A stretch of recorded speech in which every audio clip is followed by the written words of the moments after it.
தேசிய தலைவர் வீட்டு நூலகம் கட்டுவது தொடர்பாக. மற்றது இன்னொரு விஷயம் என்னன்னு சொன்னா, இன்றைக்கு பத்திரிகையில் வந்திருக்கு தலைவருக்கு அந்த திருமதி மதியாவனம் ஜெகதீஸ்வரி அவர்கள் கடிதம் எழுதியிருக்காங்க. எனக்கு இதுவரை எந்த கடிதம் கிடைக்கல. உதயன் பத்திரிகையில கடன் செய்தி அவர் வாசிக்கிறார். அப்ப மற்றவர்கள் நினைப்பாரு அவர் ஏதோ கடிதம் எழுதின பிறகு நான் ஏதோ ஆடாவடியாக ஏதோ செய்கிறேன்.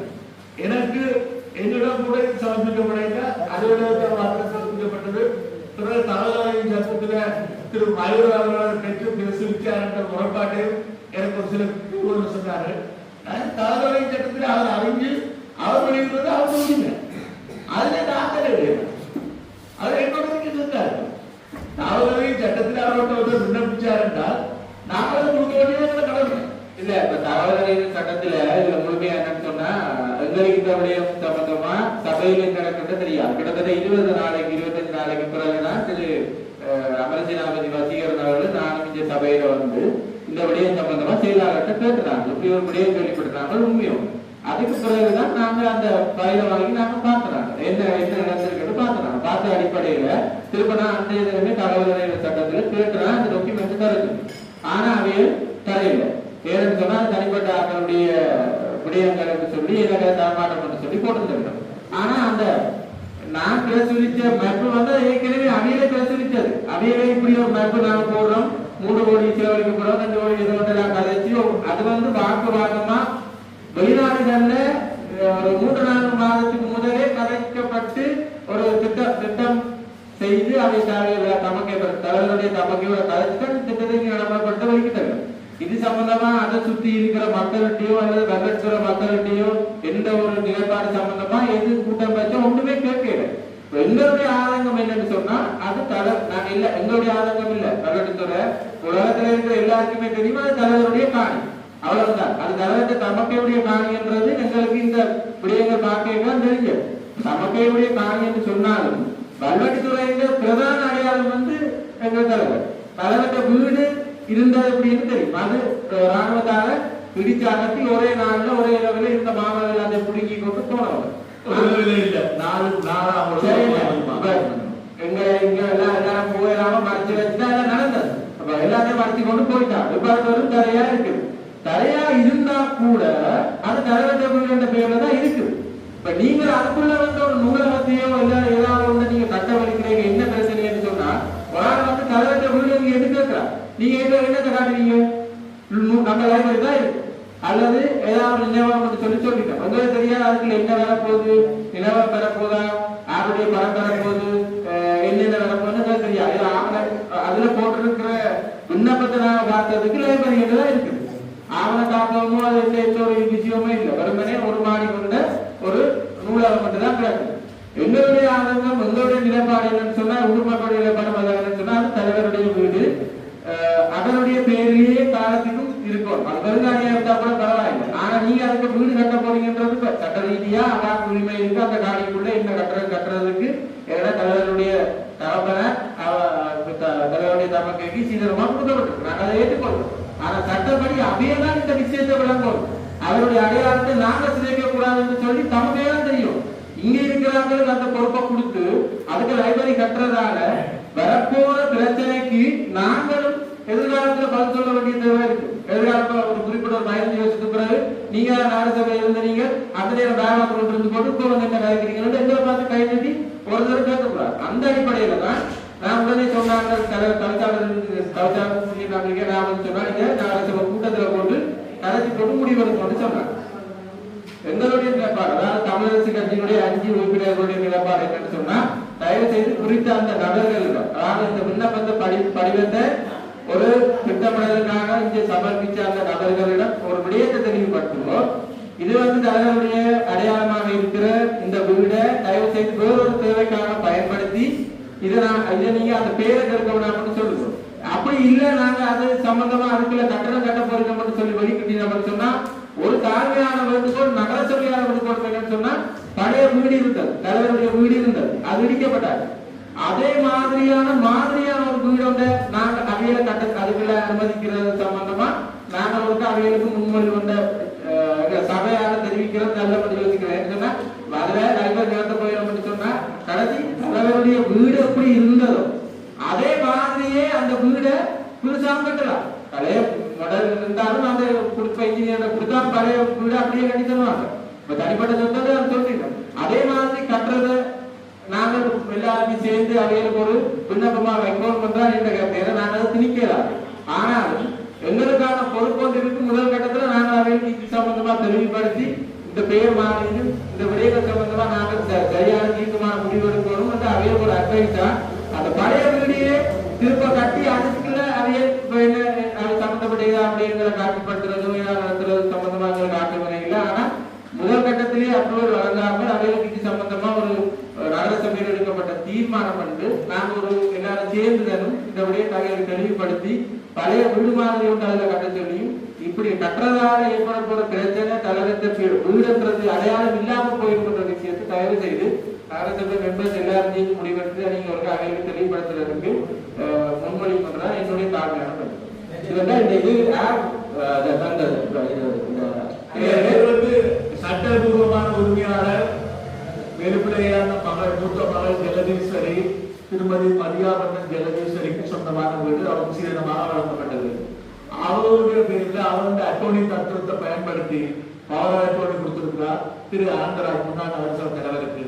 அவர் இந்த விண்ணப்பத்தை இதே ஒரு சட்டப்படியாக ஒரு விண்ணப்பம் வந்தால் அந்த விண்ணப்பத்தை பரிசீலிச்சு நகர அபிவிருத்தி அதிகார சபையை சமர்ப்பிச்சு அனுமதி கொடுக்கிறதோ இல்லையோன்ற எங்களோட விஷயம் ஒழியா வேற விஷயங்களுக்கு நாங்க போகக்கூடிய அளவுக்கு எங்களுடைய அதிகாரம் வரக்கூடிய இன்னொரு விஷயத்தை சொல்றேன். இதுல பின்னணி ஏதோ இருக்கணும் ஏனென்றால் திருமதி ஜெகதீஸ்வரி மதியானவர் விரோதத்துக்கு கடவுள் சொன்னப்பறம் நான் சொல்ல வேண்டி இருக்கு. அவர் தயாராக கிடைக்காம இருக்கணும். கடைசி நாங்கள் எவ்வளவோ பிரிஞ்சுதான் ஒரே ஒரு நாள் தொலைபேசியில கிடைச்சோம். எந்த விஷயத்திலேயே பங்கு பெற்றாதவன் ஏதோ ஒரு உள்ளப்பத்துக்குள்ளதான் இது நடக்குது. திரு மகேந்திரன் சொல்றது ஏதாவது இருக்கலாம். ஆனால் சட்டபூர்வமாக எங்களுக்கான அதிகாரங்கள் மட்டுப்படுத்தப்பட்டிருக்கு. அவர்கள் ஆலோசனை என்றால் உங்களுக்கு தெரியும். அதே நேரத்தில் இன்றைக்கு அந்த அதிகாரத்தை அவர்களுடைய காணியை வித்தாண்டா விற்கலாம். அடுத்த நிமிஷம் அதுதான் நீங்க சொல்றது 100 வீதம் சரி. இப்ப நான் தான் சொன்னேன் உங்களுக்கு இதுல வந்து 100 வீதம் கலைஞருக்கு அதிகாரம் இல்லை. ஆனா எங்களுக்கான ஒரு பொறுப்பு இருக்கு. அந்த பொறுப்பை தான் அவையில பொறுப்பா நினைவுபடுத்துவோம். இது வந்து இப்படி செய்கிறதால அந்த நினைவிடம்ன்றது இல்லாம போயிடும். அவர்கள் வீடு அந்த பேர் இல்லாம போயிடும். ஆகவே சம்பந்தமா இன்னும் ஒருக்கா சிந்திங்க சொல்லுங்க. இல்லைன்னு சொல்லி அவ திருப்ப மறுபடியும் நான் நினைச்சுதான் கட்ட போறேன்னு சொன்னா நாங்கள் சபையில எங்களுக்கு டாக்குமெண்ட் இருக்கு. யாராவது கேள்வி கேட்டாலும் உங்களால் அதுக்கு பதிலளிக்க முடியும்.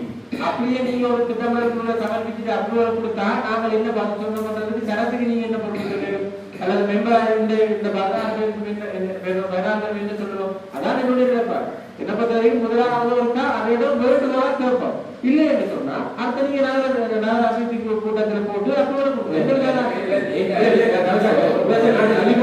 என்றால் இதே அட்டோனி தத்துவகார இத்தகைய 2 வருடத்துக்கு முன்பதாக ஒரு நேர்காணல்ல திரு அனந்தராஜ் அவர்கள் இது தேசிய தலைவற்ற வீடு இல்லையோ வீடு கொடுத்தவர் உங்களுக்கு தெரிஞ்சிருக்கும்.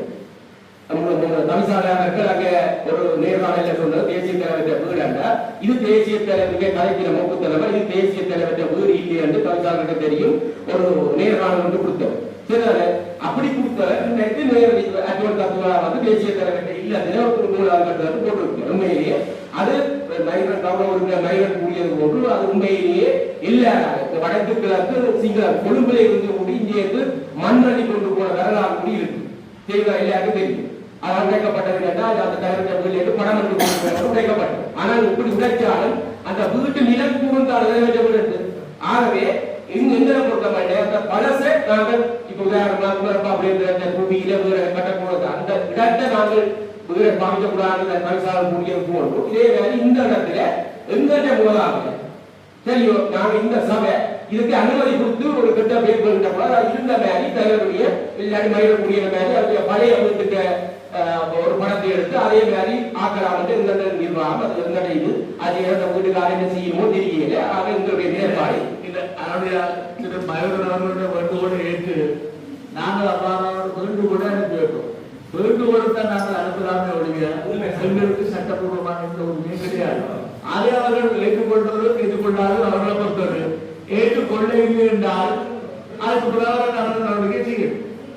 இதான் நான் என்ன புத்தகம் ஏனென்றால் இல்லாட்டி இப்பொழுது நீதிமன்றத்துக்கு மன்றத்துக்கு போனால் எங்களுக்கு கை கட்டி நிற்கிறார். அது தனக்கு அனுமதி தர வேண்டும் சொல்லி போனால் எங்களுக்கு சமசாரத்துக்கு அனுமதி அதிகாரம் இல்லை. நகர அபிவிருத்தி அதிகார சபைக்கு தான் இருக்கு. அவர்கள் ஒவ்வொன்று சொல்றதுக்கு தான் நான் மேலப்போ பெய்ய ஒழிய அவர்கள் நிராகரிக்கிறத நான் ஏற்றுக்கொள்ள முடியாது. நான் ஏற்றுக்கொள்றதை அவர்கள் ஏற்றுக்கொள்ளணும் இல்லை. அவர் இந்த அடிப்படையில நாங்கள் அவர் சொன்ன ஆலோசனைகளை வச்சு ஒரு கடிதமாக வேண்டுகோளாக அனுப்பி வைப்போம். அதுக்குரிய பதில அவர்கள் உரிய முறைப்படி செய்வார்களாக இருந்தால் செய்யட்டும், இல்லாட்டி அது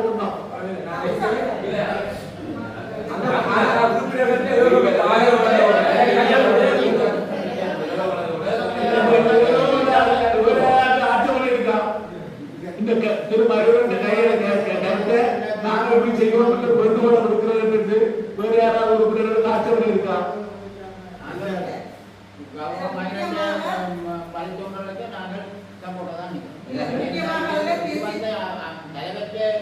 மாத்திர கட்டமாக இந்த அணி போய்கொண்டு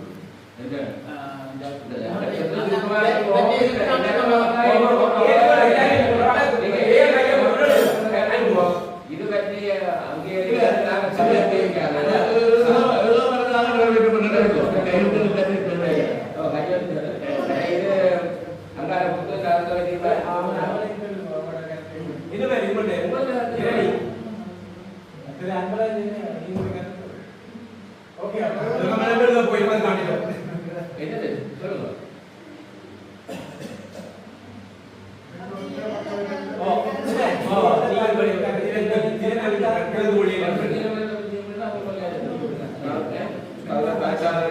என்னுடைய கருத்து இருந்தால் இது வந்து பலசர அரசவைக்கு அனுமதிப்பாரு அது அதே மாதிரி ஒன்று வந்திருக்கணும்.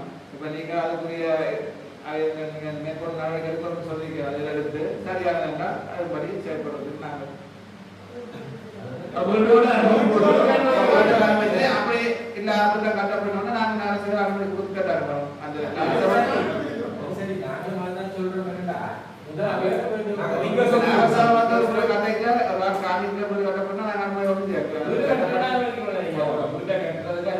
சாதாரண ஒரு ஆளுடைய வீடு கட்டுறேன்னா நாங்க இங்கேயே அதான் இங்க பிரச்சனை. அதுதான் நீங்க ஒரு ரிக்வெஸ்ட் பண்ணுங்க. தன்னத்துறை புத்திமணியாளர்களுக்கு ஒரு தனிப்பட்ட நாடுகளை கட்டமளிக்கிற கூட சர்ச்சை வந்த நேரத்தில் ஆளுநர் அலுவலகத்தால் சொல்லப்பட்டது இதுக்கான ஆட்சேபனை பத்திரிகையில பேப்பர்ல கொடுத்து வேண்டும் பொதுமக்களுடைய கருத்துக்கள் சொல்லணும் என்று சொல்லி கேட்கப்பட்ட அடிப்படையில் நாங்கள் விளம்பரத்துக்கு காசை நாங்கள் கொடுத்து விளம்பரப்படுத்தி எந்த ஒரு ஆட்சேபனையும் பெறாத நேரத்தில் அதை வரவேற்று நான் ஒரு அறிக்கை புத்தகம் வச்சு கொண்டுல அனுமதி வழங்கப்பட்ட நேரத்தில் திருப்பி போலீஸ் இன்ஸ்பெக்டர் இதாக தலைப்பட்டது. பொதுவான நினைவு தூபியலுக்கு அந்த பிரச்சனை இது வந்து தனிப்பட்ட சொத்துக்களை செய்ய போற முடியும். இதுக்கு நாங்க பொதுமக்களை கருத்து கேட்க நாங்க கேட்கல. அது உண்மையிலேயே ஆர் பேப்பர் போறமாட்டா அந்த கட்ட போராக்கள் அந்த சுத்தவரை இருக்கிறாங்க நடத்துற மக்களுக்கான ஒரு கலந்துரையாட கூட்டம் வந்து சந்தையிலேயே வச்சு பொதுமக்களோட கருத்தை எடுத்து போட்டு இதை ஸ்டார்ட் பண்ணிருக்கோம். அவையில் எல்லாம் முடிவு எடுத்துட்டு எல்லாம் ரெடியாகிட்டு தான் வந்த விதம். நாங்க இனி ஒன்றும் செய்யலாம். அப்ப நாங்க எங்களோட நிலப்பாடு என்னன்றது சபையோட நிலப்பாடுன்றதை நீங்க அவருக்கு அனுப்புவோம். என்ன பாருங்கன்னு பார்ப்போம். அதுக்கு பிறகு ஒன்றும் செய்யலாம். நீங்க நான் சொல்ல என்னன்னா வீட்டுக்காரர் மதிக்க அந்த விடயத்தில் தொடர்பில் கவனம் செலுத்த மாட்டோம். அதுல கவனப்பட்டு நீங்க போடுற அந்த விடயத்துல கவனம் செலுத்த மாட்டோம். அந்த லைப்ரரியை கட்டுற குழு இது சம்பந்தமா கரிசனை கொள்ளாத தலைவருடைய அடையாளம் தகுதி கரிசனை கொள்ளையிலாத சொல்லிக்க நாங்கள் இதை செய்யணும். அதன் அடிப்படையில் நாங்கள் எங்களை தலையில பள்ளி எடுக்காம அவருக்கு இந்த விடயத்தை தெளிவுபடுத்தணும். நாங்கள் அந்த இடத்தை போகலாம்.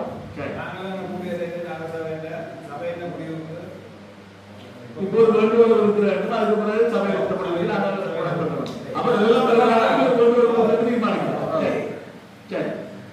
விடுதலை புலிகளின் தலைவர் வேலுப்பிள்ளை பிரபாகரனின் இல்லத்தில் நூலகம் ஒன்றை அமைப்பது தொடர்பாக வல்வெட்டித்துறை நகரசபைக்கு சமர்ப்பிக்கப்பட்ட விண்ணப்பம் தொடர்பாக இன்றைய தினம் வல்வெட்டித்துறை நகரசபை மாதாந்த அமர்வின் போது கருத்தில் கொள்ளப்பட்டது.